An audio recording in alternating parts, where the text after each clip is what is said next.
Pertama sekali, kita ucapkan sebarang tahniah lah pada PMX telah mengusahakan satu pendekatan yang lebih realistik lah. Maknanya realistik ni maksudnya pendekatan rakyat antarabangsa kan, pendekatan internasional punya untuk membawa misi ataupun bantuan kemanusiaan ke Gaza melalui laut tu kan.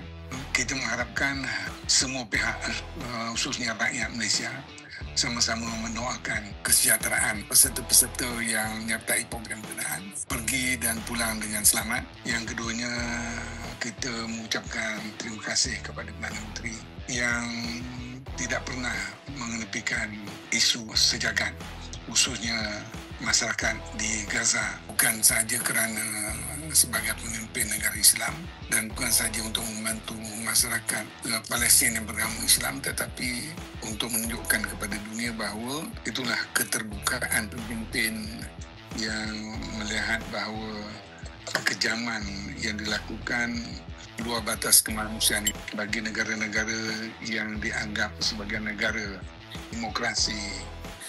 Mereka kena sedar bahawa mereka sebenarnya telah hipokrit kepada kata-kata demokrasi. Saya ingin mengingatkan kepada mereka, kalau kamu tidak mampu buat sesuatu, tapi jangan tunjukkan kebodohan menentang sesuatu yang baik yang dilaksanakan oleh Perdana Menteri Malaysia kepada masyarakat Gaza khususnya. Jadi ini antara perkara yang sepatutnya memalukan kamu ataupun mereka, sepatutnya malu dengan pengiktirafan peringkat antarabangsa kepada tindakan dan juga sokongan Perdana Menteri kepada apa yang telah dilaksanakan sehingga hari inilah.